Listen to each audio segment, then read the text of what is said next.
the chase through the woods. This incident occurred roughly 10 years back, during the era when Halloween celebrations were at their peak. I was collecting candy with my two companions. I'll refer to them as Marcus and Tyler to protect their identities. This marked our inaugural year venturing out independently, without Marcus's parents shadowing our every move. His folks had always been somewhat overprotective, and their constant presence had previously drained about 20 times the excitement from the experience. Naturally, we were all incredibly pumped for this year's adventure. Before we continue, make sure you're subscribed with notifications on, and tell me in the comments what city you're watching from. Alright, let's dive back in. For our disguises, I transformed myself into an unsettling circus performer. Tyler fashioned himself as a straw-stuffed farm guardian, while Marcus draped himself in a white cloth and donned a jack-o'-lantern covering over his head. I suppose he aimed for a spectral entity with a gourd for a skull, though honestly his creative vision remained a mystery to me.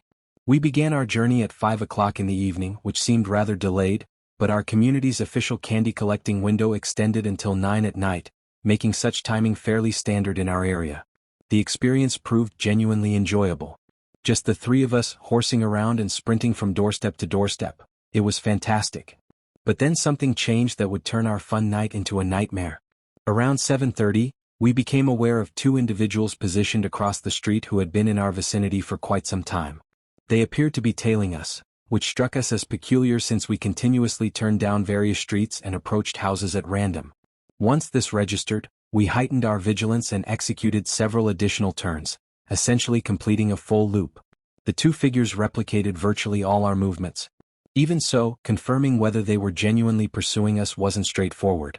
Both approached homes like any other candy collectors and they wore costumes like everyone else, though they were definitely larger than us. Possibly even secondary school students or older. Going against our better instincts, Tyler and I yielded to Marcus's proposition. Abandon the residential area and utilize a shortcut through the forest to shake them off and cross into the adjacent neighborhood. We only consented because the woodland contained a trail that everyone had traversed several times previously. Never after sunset, certainly, but at least we possessed some familiarity with the route and didn't fear becoming disoriented.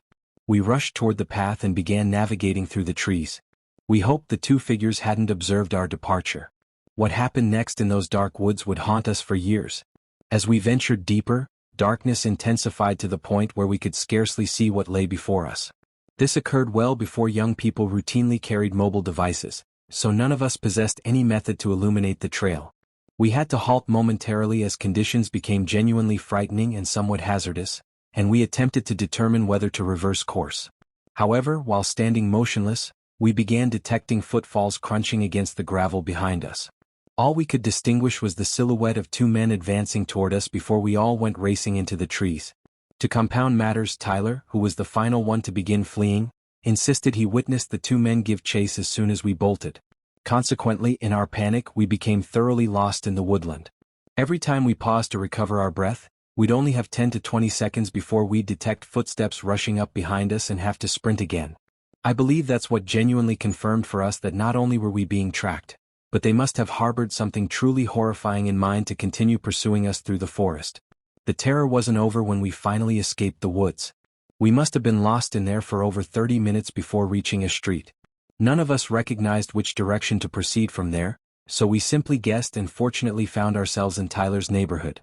We went directly to his residence and barricaded ourselves inside, glued to the windows for the remainder of the evening. Naturally, being youngsters, we didn't inform anyone. Marcus got collected around 10 o'clock and I spent the night at Tyler's house. It's worth noting that in the middle of the night, sometime between 2 and 3 in the morning, both of us awakened to what we perceived were two sets of footfalls ascending the driveway.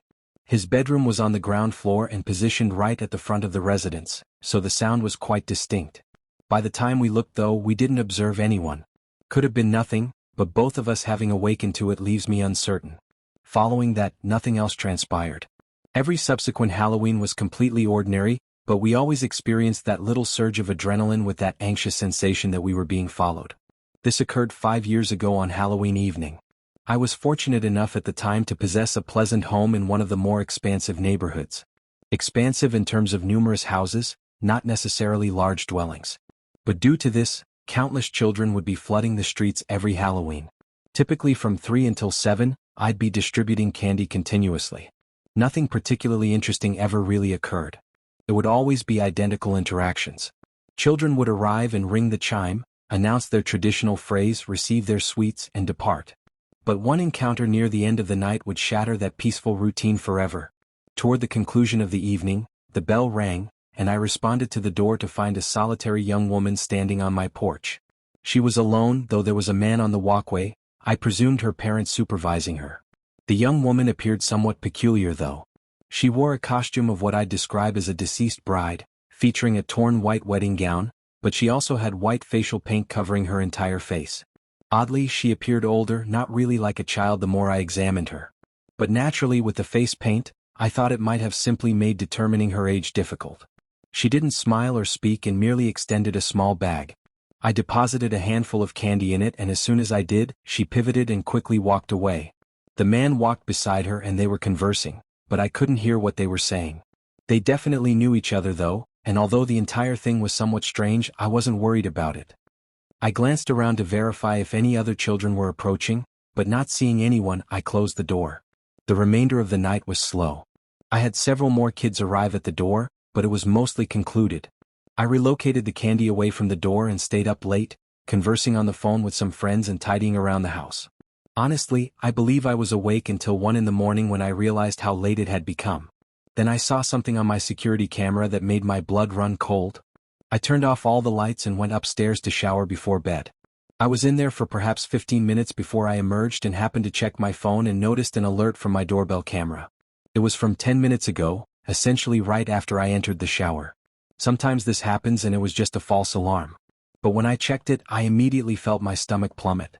For just a moment in the corner of the video, that same young woman with the white wedding dress costume appeared, but immediately retreated, somewhat like she remembered there was a camera and was attempting to stay out of view. I quickly got dressed and hurried downstairs and looked outside. It was quiet and nobody was on the porch. My heart started racing. This couldn't be coincidental. But the worst discovery was still to come. Then I heard something behind me. I turned and stared down the shadow-filled hallway. I could hear whispers emanating from the other end of the home. 2 people conversing back and forth. I instantly turned around, swung open the door, and sprinted out of the house and all the way to the other end of the neighborhood. I then contacted the police and waited anxiously. Not even a minute later, I received another notification from the doorbell application. My face went pale. The recording showed the young woman and the man running out of my house. I provided the police the video evidence and they did what they could. They discovered that they'd likely picked the lock on the side entrance door that led inside my garage, which they were then able to access the house from, but they never found them or even identified them.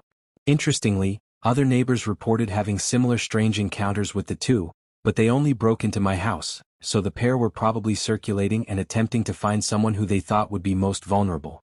Just a theory though. Even to this day, no further information has emerged, and the two haven't been seen since. I was 15 and felt too mature this year to be wandering around in a costume collecting candy on Halloween. Instead, I spent time with my friend Connor, essentially just relaxing in my room and being bored.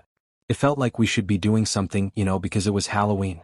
Not only that, but my parents were absent for a work gathering in the city, so we had the entire house to ourselves for the rest of the night. After a while, we couldn't settle on anything exciting. So, we did the most unoriginal thing and went to the basement to watch a Halloween horror film. We found something decent and turned it on, then extinguished all the lights. What started as a boring night was about to become terrifying. The basement was already somewhat a spooky location in the house being unfinished and with boxes and miscellaneous items stored all around. Essentially, there was just a couch right in the middle and a small television in front of it. It was usually where my dad went to have a couple beers and stay up late while everyone else was sleeping. Anyway, we watched the movie for a while, getting past the introduction and whatever, but then we heard a thump. Both of us looked at each other, then paused the film. The house was quiet. I thought it might have actually been from the movie, so I rewound it and played it back, but there wasn't anything even close to what we heard from the basement. Everything upstairs sounded muffled, but we were certain it had to be from the floor above us. I got up and Connor followed as I went to the bottom of the stairs and listened again. Very quietly, we could hear more thumps. They were softer, moving around the upper floor. Connor and I just looked at each other in fear, not moving or talking, knowing exactly what the thumps sounded like. It was like someone quietly walking around upstairs. Then we heard something that made Connor's face turn white with terror. Then suddenly a voice called out, "Connor? Connor?" He called out Connor's name several times. His voice was deep and Connor clearly had no idea who it was. And even if he did, they'd still broken into my house while my parents were away. We quickly found a place to hide. It was a very small closet in the corner of the basement. Pretty sure it was the utility closet with the water heater and equipment. And only seconds later, the basement door creaked open. We could see through the small cracks in the closet. The upstairs lights shined down the stairs into the dark basement. And after a pause, the man started walking down. He walked slowly, getting to the bottom and pausing to look around. Then moving into the middle of the basement. When he noticed the television was on, he stared at it, then called out Connor's name again. Connor. Trapped in the closet, we watched in horror as the intruder searched for us.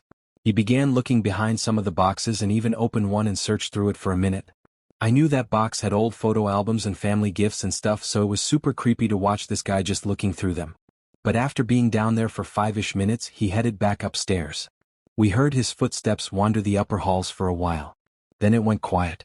After waiting in the closet for what felt like a whole hour, I finally snuck out, got my phone and called for help.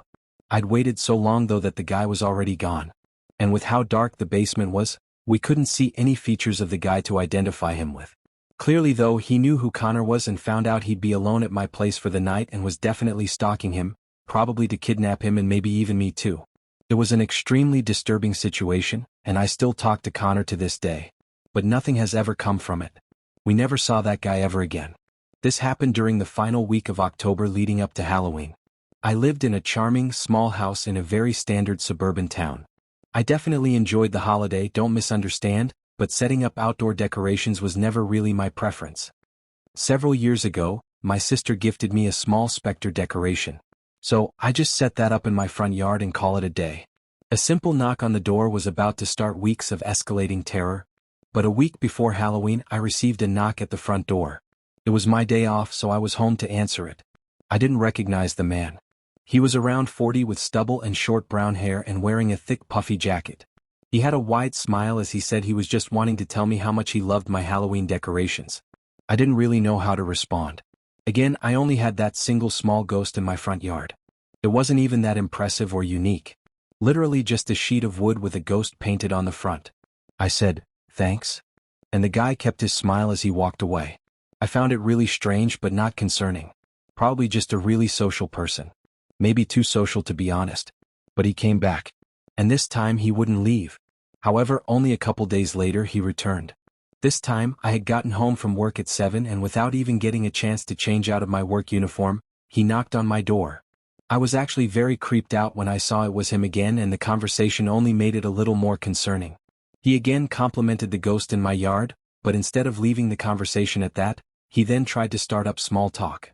I gave very uninterested one-word answers, making it clear I was not interested in whatever he was trying to get at. I mean, at this point it was just creepy.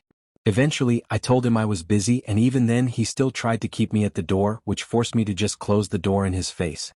He stayed there for 20 seconds, looking like he was contemplating knocking on the door again. But thankfully he chose otherwise and just walked away. Things were starting to get genuinely creepy with this guy, but I hoped that was the end of it. It wasn't. On Halloween night, everything came to a head. Several days went by.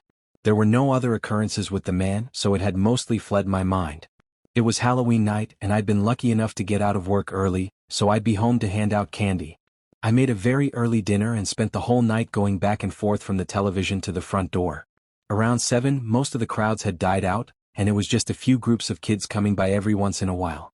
But when I opened the door to hand out candy to a few kids, I happened to notice something across from my house. I recognized the thick puffy jacket and knew it was the same man that had come by twice before. He was standing on the sidewalk looking almost like he was watching me or my house, but I couldn't tell. It was too dark. I handed out candy to the kids and watched them leave, making sure the guy wasn't following them or anything. Maybe I was over-suspicious, but the man ended up walking the opposite way. So I closed the door and tried not to worry too much. Eventually, all the kids seemed to go home, and the neighborhood streets were quiet and calm with no kids walking around anymore. I stayed in the living room and turned on a scary movie to end off the night. Then came the midnight knock that would reveal his true intentions. I think it had to be 10 at night when I started it and probably 11 or 12 when there was a sudden knock at the front door. I nearly fell off the couch by how much it scared me. I got up and cautiously looked out the door, seeing the same man standing there and he was holding something. It was way too late for this. I immediately knew something was wrong. I didn't open the door, but he must have heard me because he started talking. Got something for you. Nothing special. Just wanted to give it to you to celebrate the holiday. He knocked again. Hello. It's just a gift. You'll love it. I didn't respond. I dialed emergency services and stayed watching outside the door as I got authorities on the way. He kept knocking and trying to give me this gift, but I couldn't see what it was.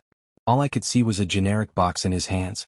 After a minute he ended up leaving, taking the box with him. I gave authorities all the information I had, but it wasn't enough for them to find him. And something tells me he was still nearby watching as I talked outside with the officers, because after that night he never came back. I don't know what that gift was or why he was essentially stalking me. But every year around Halloween I get that sinking feeling knowing he might come back to continue the harassment. This happened a few years ago on Halloween. I was still a kid, not super young, but getting to the point where some people in my age group would start deciding to skip out on trick-or-treating. Most of my friends this year chose not to go, but me and my best friend Derek were still excited for it. For me, it wasn't even the act of trick-or-treating that made it fun, but it was just going around the neighborhoods and enjoying the holiday, hanging with friends and doing something you don't always get to do. And of course at the end of the night, you'd have a ton of candy that would last for weeks. Derek lived in a slightly larger neighborhood than me, so after school I headed right to his house so we could start from there. Admittedly, we both wore the most generic, boring costumes we could find because neither of us wanted to look like we were trying too hard and go all out on our costumes. Our quest for the best candy would lead us somewhere we should never have gone. Anyway, we started trick-or-treating around 4 o'clock. It all started out just as you'd expect. We went door to door and got as much candy as possible and had fun running around the neighborhood and looking at all the cool decorations. By 6:30, we'd made it well past this neighborhood and maybe 2 or 3 further down to a place we hadn't really been to before. It looked like every other area around here, except instead of leading to another neighborhood at the end, there was a road going into the forest. And along that road were these massive houses, at least twice as big as the ones we were walking around, but probably even bigger.